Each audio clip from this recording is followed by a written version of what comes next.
we're going to pull what remains down and cut it at the base.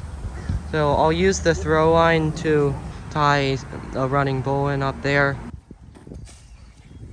To secure the mule tape, which is what we're using as the rope, to this, I will do a scaffold knot.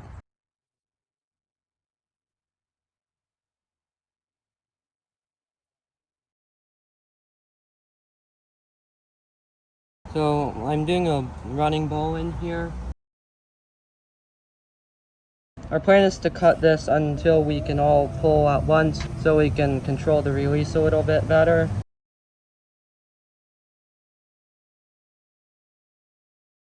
So we cut the trunk into firewood sized pieces. We'll do that to some of the branches now. You can see how the heartwood is rotting.